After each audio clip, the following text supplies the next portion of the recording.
Aku masih ingat betul wajah Budi Prasetyo saat itu, diam seperti batu, seperti sedang menonton kecelakaan mobil dalam gerak lambat tapi dia menolak berkedip. Jenis keheningan yang entah akan meledak atau akan mengubur seseorang.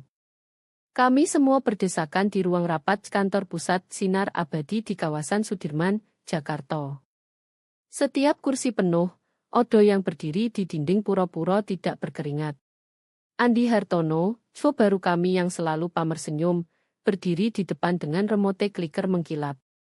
Dia membuka slide presentasi yang seolah berjudul, "Siopo, yang menurutku tidak berguna."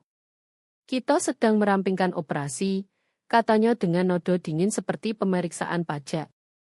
Departemen Non-Revenue akan mengalami realignment efisiensi mulai hari ini. Lalu dia langsung membaca nomo-nomo. Tanpa peringatan, tanpa persiapan, bahkan tanpa kontak moto, hanya nomo-nomo seperti sedang pesan makanan. Budi Prasetyo, katanya sambil merapikan dasi seperti baru saja menyelesaikan kemiskinan. Koordinator kepatuhan, paket pesangon tersedia di resepsionis. Terima kasih atas pengabdiannya. Beberapa kepala menoleh. Kebanyakan dari kami menunduk. Aku menangkap pandangan Budi sebentar saja di seberang ruangan, dan aku bersumpah melihat sesuatu berkedip. Bukan kaget, bukan marah, hanya perhitungan dalam yang tenang, seperti seorang pria yang baru sadar potongan puzzle terakhir akhirnya jatuh ke tempatnya. Andi terus memangkas perusahaan seperti memangkas ranting mati dari pohon yang bahkan dia tidak tanam. Dia bilang kepatuhan memang perlu, tapi di sini sudah bloated. Kita akan outsourcing sertifikasi mulai kuartal depan. Bloated. Budi sudah 19 tahun di sini, tidak ada skandal, tidak ada laporan terlambat, tidak ada denda. Pria itu mungkin hafal semua aturan OJK lebih baik dari podo auditor yang menulisnya. Tapi Andi tidak peduli. Dia kejar target angka sebelum bonus akhir tahun. Budi tidak mengucapkan sepatah kata pun. Dia hanya mengangguk sekali pelan seperti mencentang kotak mental. Lalu dia mengambil amplop coklat dari troli di dekat pintu, paket terima kasih atas loyalitasnya dari Her, dan keluar dari ruangan. Tanpa drama, tanpa tatapan terakhir, tanpa kalian akan menyesal. Hanya hilang. Tapi sebenarnya tidak. Karena pagi berikutnya aku melihatnya masuk lagi. Bukan untuk memohon, bukan untuk mengosongkan meja, tapi untuk mengambil binder tebal, yang terkunci di laci lomo, yang tidak pernah dia izinkan siapa pun sentuh. Aku bertanya apakah dia butuh bantuan. Dia menatapku, tersenyum tipis sampai aku merasa lebih dingin daripada seharusnya, dan berkata, "Tidak usah, Rino. Aku hanya mempersiapkan minggu depan." "Minggu depan?" tanyaku. Dia mengetuk layar ponselnya. Kalender audit OJK. Senin pukul 8 pagi masih terjadwal. Lalu dia pergi lagi. Langkah pelan yang sama, tatapan datar yang sama. Aku baru sadar apa yang baru saja aku saksikan jauh kemudian. Kupikir aku melihat seorang pria dipecat. Ternyata aku melihat korek api dinyalakan. Rumah Budi di pinggiran Jakarta Selatan sunyi dalam coro yang menyeramkan, seperti tempat yang menahan napas. Tidak ada tidak ada musik, hanya dengung pelan dan klik tajam binder yang terbuka di meja dapur. Aku mengawasinya dari seberang ruangan. Dia tidak meminta aku tinggal, tapi juga tidak meminta aku pergi. Pria itu selalu ritualis, hampir obsesif dengan label dan arsip. Malam itu, dia membuka binder kepatuhan lomo itu seperti bilik pengakuan dosa. Dan untuk pertama kalinya, aku mendengar apa yang sebenarnya bunyi dari keheningannya. Binder itu besar sekali. Hitam, kulit tebal, setebal buku telepon dan diatur dengan tab warna-warni plus lembar indeks laminasi.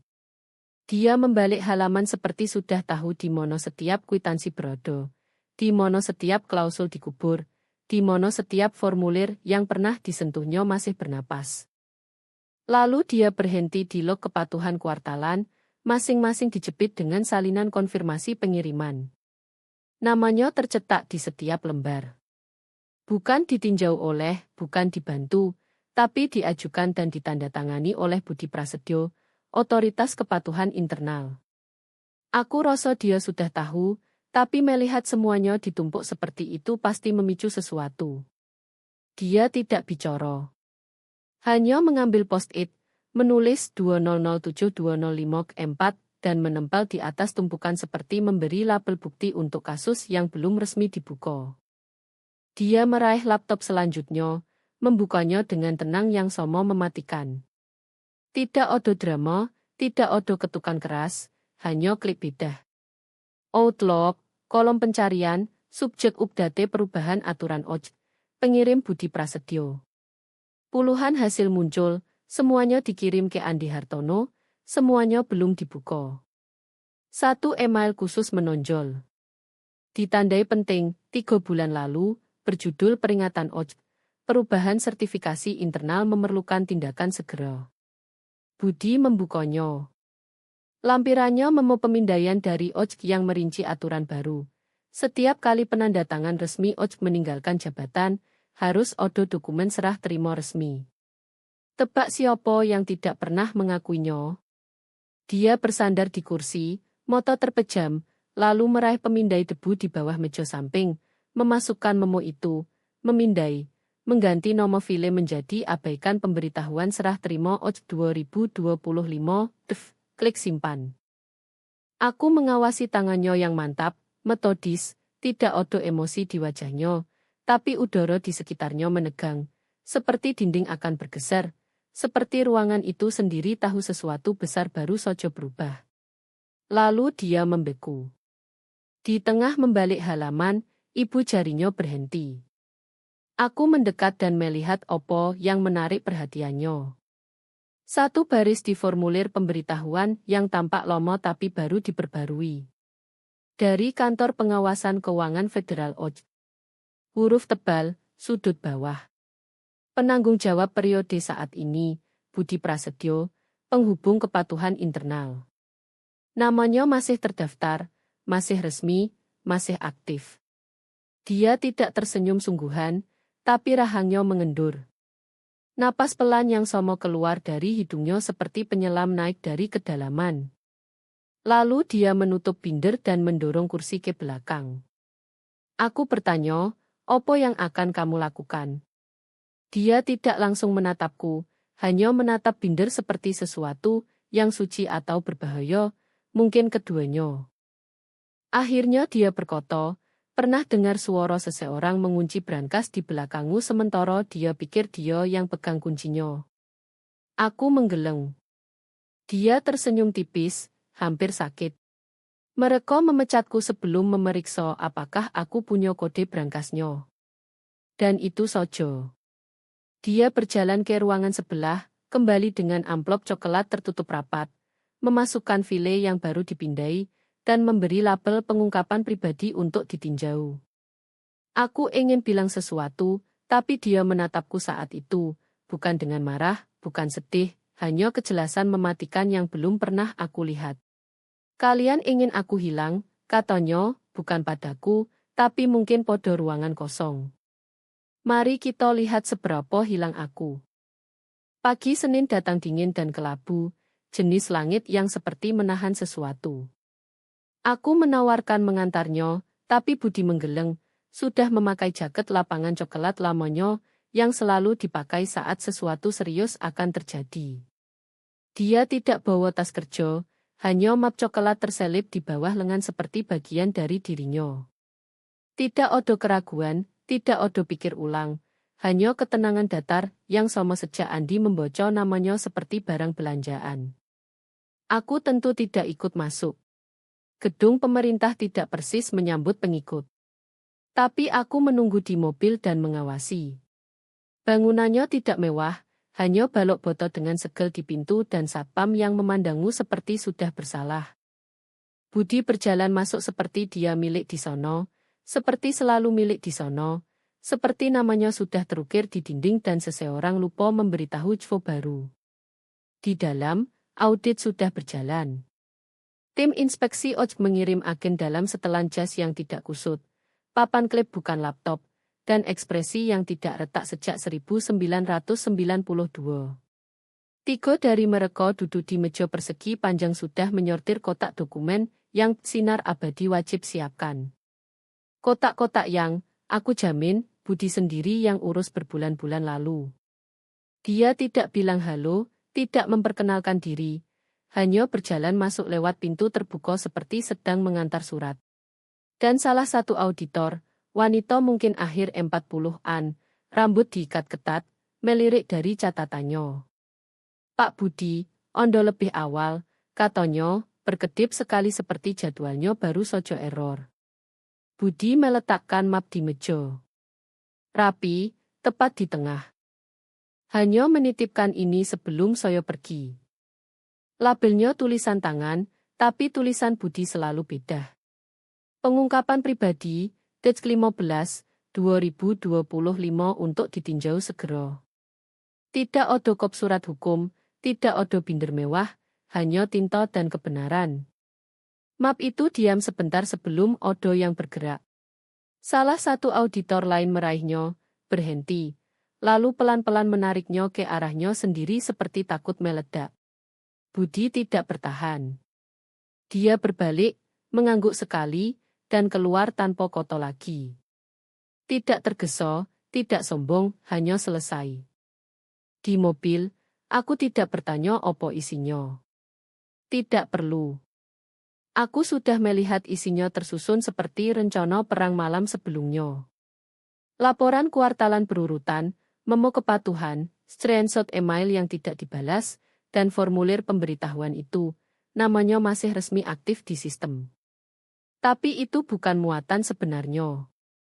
Bom sebenarnya adalah fakta bahwa sinar abadi baru saja masuk audit ojek tanpa pejabat kepatuhan resmi mereka, tanpa memberitahu lembaga, dan tanpa rencana transisi resmi. Dan yang lebih buruk, orang yang mereka pecat masih pegang kunci brankas. Dia duduk di kursi penumpang di sebelahku. Tidak banyak bicara, hanya menatap jendela seperti menghitung sesuatu yang tak terlihat. Akhirnya dia bergumam, mereka akan membukanya. Mereka harus. Begitu mereka buka, dia tidak melanjutkan. Tidak perlu. Aku bertanya pelan, dan saat mereka tanya kenapa Anda datang, dia menatapku seperti jawaban paling sederhana di dunia. Karena namaku masih ada di pintunya. Kami pulang dalam diam, tapi di dadaku aku merasakannya. Tekanan rendah berat sebelum badai datang. Bukan keras, bukan ganas, tapi membangun, pelan, tak kenal lelah, seperti sumbu yang sudah dinyalakan oleh seseorang yang terlalu tenang untuk butuh korek lagi. Aku tidak tahu kapan akibatnya datang, tapi aku tahu ini. Saat seseorang seperti Budi bergerak dengan presisi mati rasa itu tidak pernah acak. Itu beda. Dan sesuatu sudah berdarah. Pintu lantai eksekutif tidak dibuat untuk dibanting, tapi entah bagaimana tetap berderak saat auditor utama mendorongnya. Tumit sepatunya menggema seperti tembakan di marmer. Setiap langkah memotong keheningan koco dan bojo suite sudut sinar abadi. Tidak ada ketuk, tidak ada asisten mengumumkan. Hanya kedatangan dingin dan suara seperti radang dingin. Kenapa nama Budi Prasetyo muncul di setiap laporan kepatuhan aktif, katanya, mengangkat log cetak. Dan kenapa dia satu-satunya staf yang terdaftar di file penghubung whistleblower kalian? Setiap kepala di ruangan menoleh. Andi Hartono sedang menyeruput jus hijau mahal yang sombong, tersedak dan menurunkan gelas. Dia berkedip seperti tidak mengerti pertanyaan. Atau mungkin seperti berharap tidak mengerti. Aku tidak di ruangan. Aku bahkan tidak seharusnya di lantai itu hari itu. Tapi kabar cepat menyebar saat ojek muncul dengan pertanyaan.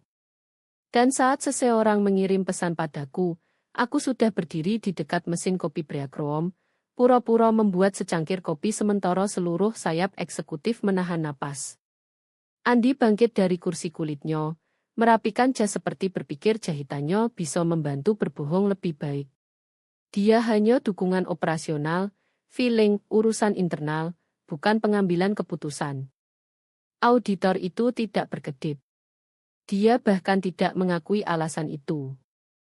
Hanya menurunkan kertas, mengeluarkan halaman lain dari mapnya, dan meletakkannya di meja dengan kedua tangan seperti meletakkan batu nisan. Anda memutuskan penandatangan resmi OJ perusahaan tanpa memberitahu kantor kami.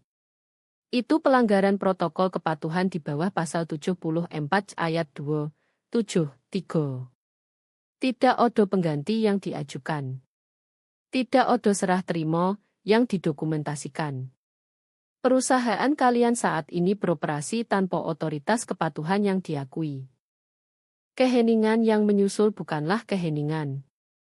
Kau bisa mendengar pergeseran. Coro orang mulai bernapas berbeda, coro sepatu menggeser di bawah kursi, coro buku jari seseorang berderak terlalu keras. Aku bersumpah termostat berderit lebih keras dari biasa hanya untuk mengisi udara mati itu. Siapa yang menyetujui pemecatan itu? Tanya auditor. Andi menelan ludah. Itu inisiatif restrukturisasi. Apakah legal diberitahu? Balasnya. Kami yo. Maksud saya rasa begitu. Auditor mengangkat satu alis. Rasa.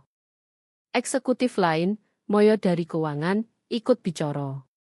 Pasti ada kesalahpahaman. Saat itu halaman kedua keluar. Bukan hanya nama Budi di laporan, tapi jejak email. Satu yang menunjukkan Budi sudah mengirimkan salinan formulir pemberitahuan OJ 3 bulan lalu, yang Andi tidak pernah buka, yang berlabel tindakan diperlukan, protokol transisi pejabat kepatuhan.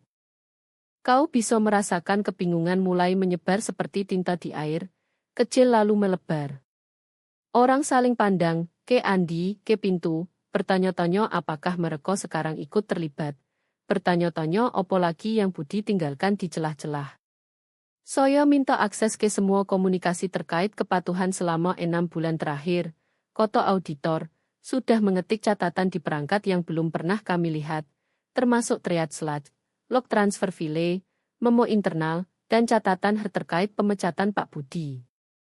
Wajah Andi memucat, tapi dia berusaha menguasai diri. Ini terasa seperti kesalahpahaman.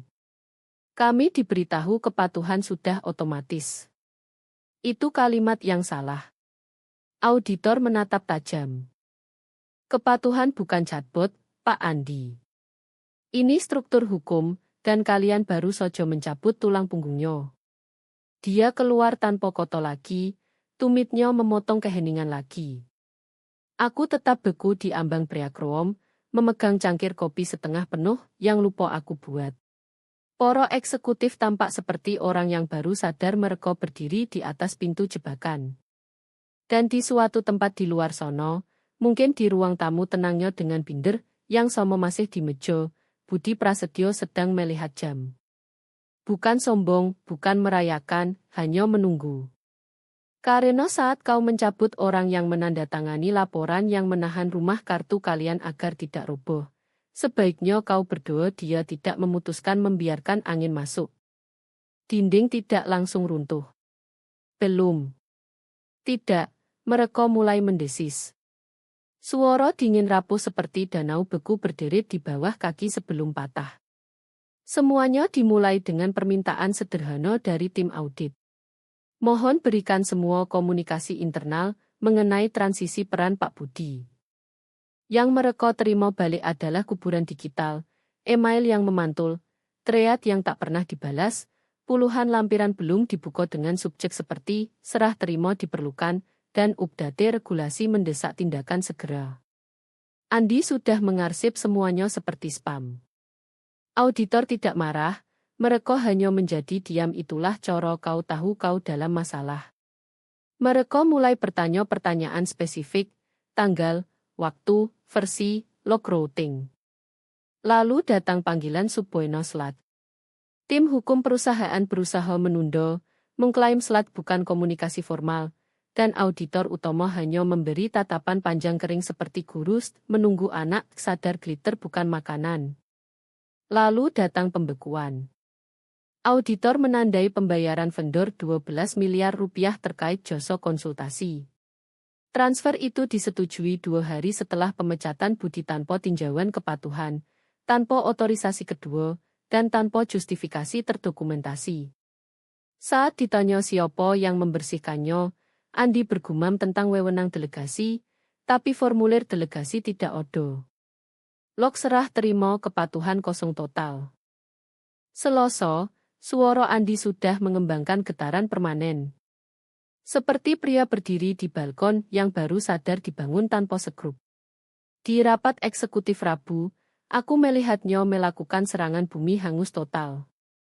Menyalahkan asisten eksekutifnya karena melewatkan memo, lalu menyalahkan karena menghapus pengingat kalender, lalu mencoba menempelkan kesalahan pada software kepatuhan lomo yang outdated dan membingungkan. Tim hukum duduk di sudut, tangan disilang, tidak berkata opo-opo. Akhirnya, saat jeda, kepala konsultan hukum mereka menatap dan berkata, kami tidak akan melindungi keputusan yang melewati protokol. Anda bertindak sepihak. Andi memucat. Saya punya wewenang penuh. Hukum tidak berkedip. Bukan untuk kepatuhan OJ. Itu wewenang Pak Budi. Anda mencabutnya tanpa pengganti dan tanpa memberitahu tim kami. Itu kelalaian. Itu pertama kali aku melihat Andi benar-benar ketakutan. Bukan takut kekacauan takut penjara. Pria itu berkeringat menembus kemeja desainernya, berusaha mencari pijakan di ruangan yang berbalik melawannya seperti kawanan serigala yang baru sadar Alfa terluka. Dan sepanjang waktu itu, Budi diam, dia tidak posting curhatan. Dia tidak kirim email sombong. Dia tidak menelepon siapapun untuk bilang sudah kubilang. Tapi namanya masih muncul di registri resmi OJ sebagai penghubung kepatuhan sinar abadi. Masih melekat di setiap dokumen yang sekarang mereka coba jelaskan.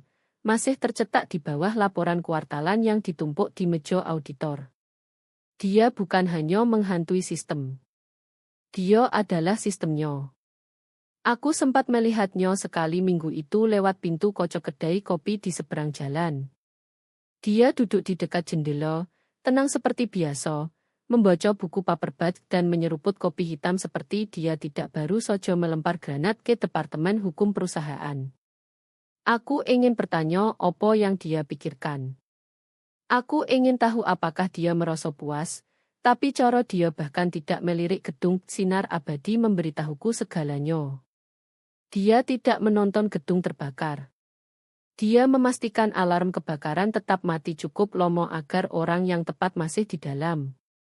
Kamis pagi, tim audit bukan hanya meninjau. Mereka menggali. Setiap pertanyaan yang mereka ajukan membuka lubang lain di lantai papan. Dan tak lama, bukan hanya tentang pemecatan Budi. Ini tentang opo yang dia lihat sebelum pergi dan opo yang semua orang abaikan. Benang pertama yang mereka tarik adalah yang aku ingat Budi pernah gerutu berbulan-bulan lalu, saat dia masih makan siang di mejanya dan menggunakan frasa botlenet kepatuhan sambil mengunyah roti isi. Pembayaran offshore yang dilabel sebagai jasa konsultasi sudah mengalir dari rekening bantu yang terkait perusahaan cangkang di Singapura. Tidak tampak kriminal di permukaan, tapi Budi sudah menandai volume dan frekuensinya sebagai tidak biasa. Dia mengajukan laporan pola, memberi tag prioritas tinggi, dan kirim ke Andi, legal, dan risiko. Tidak ada yang menjawab. Auditor menemukan laporan itu Kamis sore, diajukan Dik3, berlabel ringkasan anomali transfer awal, tercatat di sistem internal dengan timestamp dan jejak cadangan lengkap. Andi tidak pernah membukanya, tidak sekalipun. Lebih buruk, Budi menindaklanjuti dengan dokumen kedua 2 minggu kemudian. Yang ini ditandai tebal, mendesak, tier 1 disclosure, potensi pelanggaran protokol tinjauan entitas asing. Yang itu punya tanda bocor. Sistem menunjukkan sudah diteruskan Andi ke asistennya dengan komentar, ingatkan aku untuk skim. Tidak pernah dibuka lagi. Saat auditor membawa ini ke permukaan, suasana berubah. Kau bisa merasakannya seperti suhu turun beberapa derajat di gedung, seperti orang mulai berjalan lebih lambat melewati kantor Andi, seperti percakapan berhenti saat kau buka pintu. Investor sudah mencium masalah saat itu. Rumor audit sudah bocor, tidak publik, tapi cukup mengguncang paus terbesar perusahaan. Satu panggilan dilaporkan berakhir dengan eksekutif dari dana modal besar bilang, entah cvo kalian bohong atau kontrol kalian tidak odo. Pilih mono yang saya laporkan. Andi mulai bolos rapat. Tim hukum masuk mode cia penuh, menggali siapa sebenarnya yang punya akses ke rekening mono dan siapa yang menandatangani batch transfer terakhir. Spoiler, bukan Budi. Dia hanya mengibarkan bendera, bukan menekan tombol. Jumat, Dewan Direksi mulai melakukan apa yang Dewan lakukan saat mencium darah regulasi, memanggil rapat pribadi, bisik-bisik di ruang kocok dengan tirai setengah tertutup. Salah satu anggota Dewan, pria tua dengan tongkat dan suara seperti mesin buit Flomo, bertanya datar di tinjauan strategi. Apakah ada cadangan untuk pria ini, atau kita terbang buta selama ini? Tidak ada yang jawab karena jawabannya adalah Budi. Dan sementara Dewan panik, sementara hukum mengelak, dan sementara kantor Andi menjadi makam sunyi penuh pesan selat setengah dibocor dan panggilan tak terjawab, roda terus berputar. Karena yang namanya kepatuhan tidak perlu keras. Tidak perlu teriak. Ia mendokumentasikan. Ia memberi tim stamp. Ia menunggu. Dan Budi sudah melakukannya dengan religius. Setiap memo diabaikan, setiap pengungkapan tidak diajukan, setiap laporan tidak dibocor, semuanya masih odo, terorganisir, diberi label, bertanggal, dan diarsip seperti buku besar untuk hari penghakiman. Dan sekarang, potong demi potong, sedang digali oleh orang-orang dengan papan klip dan kredensial OJ. Aku mengecap Budi sekali hari itu. Aku semestia, kamu lihat semua ini. Dia hanya balas, kamu tahu pembayaran offshore mulai minggu yang sama saat Andi tutup kantor untuk renovasi. Itu sojo. Dia tidak bilang sudah kubilang. Dia tidak sombong. Dia bahkan tidak tambah titik. Karena bagi Budi, ini bukan balas dendam. Ini tentang proses. Tentang menyelesaikan tugas bahkan setelah didorong keluar pintu seperti dia tidak penting. Dia sudah memperingatkan mereka. Mereka abaikan. Dan sekarang sistem yang dia bangun, tenang, lambat, metodis, sedang melakukan persis apa yang dirancang, mengungkap semuanya benang demi benang. Jumat malam, kantor berjalan dengan sisa bensin dan kecemasan. Satu-satunya suara adalah dengung printer kerja lembur dan sesekali langkah kaki orang yang pura-pura sibuk tapi diam-diam sems update di bawah meja. Lalu saat yang tak diinginkan tapi semua orang harapkan datang. Segel pecah, bukan dengan ledakan atau rilis pers dramatis, hanya amplop pelan dibuka di bawah pencahayaan terkendali di ruang audit internal oleh investigator utama sendiri. File whistleblower yang distempel, terdaftar, dan diautentikasi. Diajukan 2 minggu sebelum pemecatan Budi, bertanggal, ditandatangani, lengkap. Ruangan hanya ada 3 orang saat itu terjadi. Investigator, deputinya, dan konsultan hukum Sinar Abadi yang minta tinjauan sopan sebelum OJ resmi. Dia keluar 20 menit kemudian seperti seseorang baru saja berjalan di atas kuburannya. Laporan Budi bukan hanya rinci. Itu beda. Dia tidak menulis dalam amarah. Bukan curhatan. Itu cetak biru. Pelanggaran diuraikan jelas per kategori. Pengungkapan keuangan tidak sah, transfer offshore tanpa tanda tangan ganda, pelanggaran kontinuitas kepatuhan OJ, kegagalan melaporkan risiko di bawah pasal 112 4. Dia tidak berspekulasi. Dia kutip memo internal, tautkan file sumber, dan lampirkan screenshot dengan metadata utuh. Timeline tidak samar. Itu terstruktur seperti log perang. Tanggal, waktu, riwayat korespondensi, upaya eskalasi. Setiap email diabaikan bukan hanya dicatat, tapi diberi timestamp dan silang referensi dengan notulen rapat dewan dan catatan pembayaran vendor. Dan proyeksi, dia hitung denda regulasi sampai rupiah 4,3 miliar kemungkinan penalti, 12,7 miliar risiko investor, 28,5 miliar eksposur gugatan kelas jika klien risiko tertentu menuntut pelanggaran fiduciari. Pukulan telak, nomo Andi Odo di mono-mono. Dia bukan hanya abaikan bendera budi, dia alihkan jalur mereka. Auditor menghubungkan titik-titik. Pola email yang dialihkan ke folder tinjau, yang tak pernah dipantau. Satu yang ditandai untuk Andi Sojo tidak pernah dibuka, padahal berisi konfirmasi internal bahwa vendor Singapura pernah ditandai dalam penyelidikan OFAC sebelumnya. Dan tidak berhenti di Andi. Dua nama lain muncul di laporan Budi. Eksekutif keuangan junior yang mendorong beberapa pembayaran larut malam, jauh melewati jendela persetujuan normal, dan penasihat hukum senior yang email pribadi ke Budi bilang biarkan Sojo, ditutup di tingkat dewan. Kalimat itu Sojo mengibarkan semua bendera merah di buku. Pukul 18.14, auditor utama bangkit dari mejanya, berjalan ke ruang rapat, dan pelan-pelan menelepon. Tidak ada pengumuman, tidak ada siaran, hanya satu saluran langsung ke kantor perlindungan whistleblower OJ. Saat itulah segalanya berubah. Audit itu rutin, mengganggu, lambat. Tapi laporan whistleblower, itu saat sarung tangan dilepas.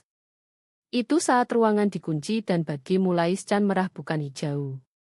Itu bukan audit lagi. Itu penyelidikan. Pukul 18.43, permintaan dokumen terenkripsi dikirim ke server internal Sinar Abadi. 3 eksekutif diperintahkan mempertahankan konsultan hukum. Semua sistem terkait kepatuhan dibekukan menunggu pengawasan eksternal. Dan Budi, dia masih di rumah, duduk di meja dapur yang sama tempat dia tanda tangani amplop 3 minggu lalu, binder masih dirap, kopi hangat, ponsel tertelungkup di samping notepat kecil penuh catatan yang tak pernah dia ucapkan keras. Telepon berdering sekali, lalu lagi, nomor tak dikenal. Kode area Jakarta Pusat. Dia menatapnya lama sebelum menjawab. Budi Prasetyo berbicara. Ini pengawas Langford dari Kantor Pengawasan dan Perlindungan Whistleblower OJ. Saya rasa Ondo sudah mengantisipasi panggilan ini. Odo jeda, bukan ragu, tapi konfirmasi. Yo, koto Budi pelan. Kami ingin lanjut ke langkah berikutnya. Apakah Anda tersedia untuk koordinasi aman akhir pekan ini? Budi tidak tersenyum. Dia tidak bersandar seperti pria yang menang. Hanya meraih peno, membuka halaman baru, dan berkata, beritahu saya dari mana mulai. Senin pagi, nodo di markas Sinar Abadi berubah dari panik jadi lumpuh. Tidak odo yang pura-pura lagi. Papan tulis di ruang strategi masih odo angka setengah terhapus dari proyeksi revenue minggu lalu, tapi tidak odo yang repot membersihkan. Tampak seperti zona perang yang sedang jeda. Meja sunyi, telepon dibisukan, email tak dibaca menumpuk seperti mayat. Dewan bergerak cepat begitu panggilan dari pusat datang. Andi Hartono diskors menunggu tinjauan internal, yang dalam bahasa korporat berarti kamu selesai. Kami hanya butuh kertasnya cocok. Kantornya disegel sebelum makan siang. Petugas IT mendorong laptop perusahaannya ke ruang terkunci dan satpam ganti akses gedungnya sebelum mobilnya bahkan keluar garasi. 2 eksekutif senior lain, operasi keuangan dan strategi hukum, ditempatkan cuti administratif siang itu. Tidak ada peringatan, tidak ada pers.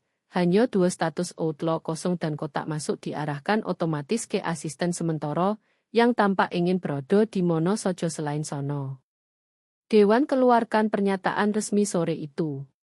Tipis, hampir steril, tapi satu baris membawa bobot segala yang mereka abaikan setahun terakhir. Kami sangat serius dengan integritas OJK dan sepenuhnya bekerja sama dengan semua penyelidikan regulasi. Mulai hari ini, semua fungsi kepatuhan internal akan melapor langsung ke tim audit eksternal sampai pemberitahuan lebih lanjut.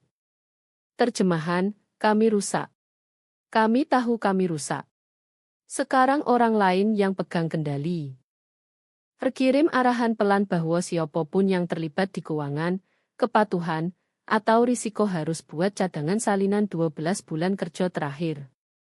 Beberapa orang coba tolak dengan alasan overload. Tidak ada yang berdebat kali kedua.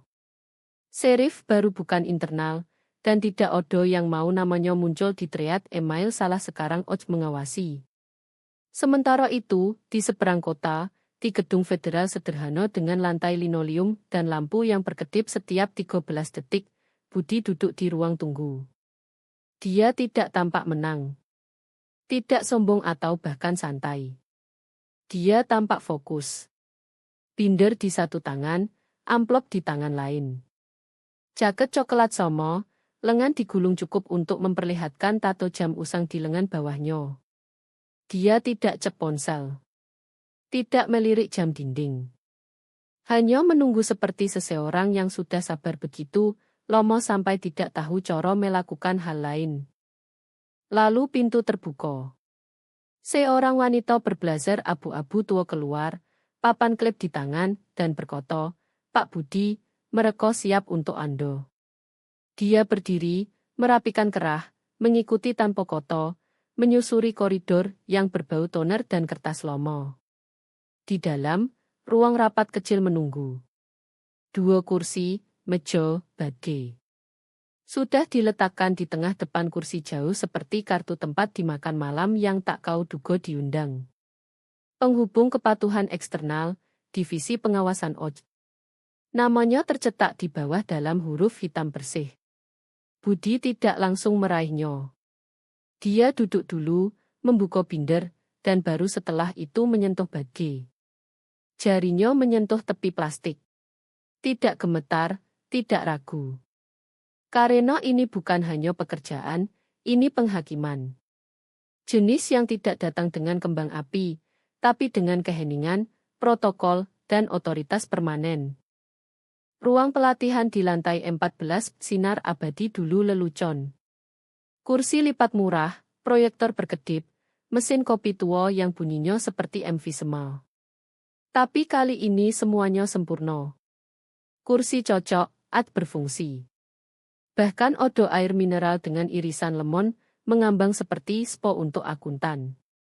Selusin karyawan kepatuhan baru duduk dalam baris kaku, penuh siap, laptop menyolo. Mereka tidak banyak bicara.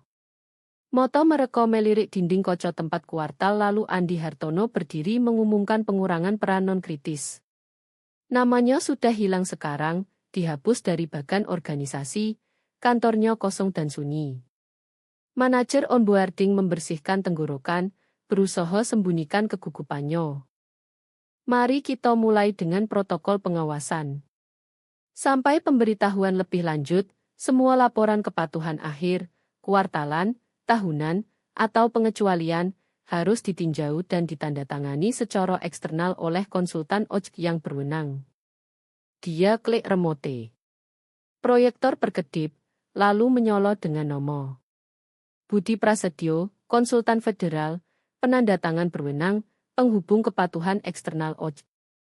Ruangan bergeser, tidak terlihat, tapi kau bisa rasakan. Beberapa kepala miring, beberapa alis terangkat. Satu wanita di belakang benar-benar berbisik, "Tunggu, itu dia." Pria yang dipecat. Pria yang namanya tak pernah hilang dari registri OJK. Pria yang berjalan kembali ke gedung lewat pintu depan, bukan dengan kartu akses, tapi dengan jurisdiksi. Dia tidak duduk di meja lagi. Tidak celot in. Tidak jawab dia odo untuk satu hal, menandatangani. Penjaga gerbang akhir. Aku mengawasi dari belakang ruangan. Aku bukan bagian onboarding. Aku odo untuk mengamati, mungkin laporkan ke dewan. Tapi sebenarnya, Aku hanya ingin melihat apakah ini terasa nyoto. Apakah mitos yang mereka bisikan di koridor dan chat grup panik punya denyut nadi. Dan memang odo. Budi masuk 5 menit setelah Slide muncul. Tanpa fanfare, hanya dia memegang binder yang sama dan badge Oj tersemat di ikat pinggang. Dia mengangguk sekali ke manajer onboarding yang praktis melompat menyingkir dan duduk di kursi dekat proyektor. Laporan kuartalan diletakkan di depannya. 300 halaman bahasa hukum, jejak audit, dan log penandatanganan. Sekarang ditinjau, dianotasi, dikoreksi, dan diselesaikan oleh pria yang sama yang pesangonnya datang dalam amplop 08 minggu lalu. Dia membalik ke halaman akhir. Blok tanda tangan menatap balik. Dia meraih peno, bukan peno spesial, hanya ballpoint hitam standar, dan menandatangani namanya dengan goresan bersih hati-hati. Budi Prasetyo, Konsultan Federal, 29 Desember 2025. Salah satu auditor junior mencondongkan tubuh, alis berkerut, dan bertanya, apakah Anda dulu bekerja di sini? Budi tidak langsung menatap. Dia tutup binder dulu, letakkan peno, rapikan tepi dokumen seperti memastikan kertas itu sendiri mengerti sudah selesai. Lalu dia tatap anak itu lurus di mata dan jawab singkat. Lalu mereka restrukturisasi. Beberapa karyawan baru terkikik pelan, tidak keras, hanya cukup mengakui bahwa mereka tahu ini bukan sekadar konsultan. Ini hantu dalam sistem. Alasan mereka bahkan punya ruang pelatihan lagi.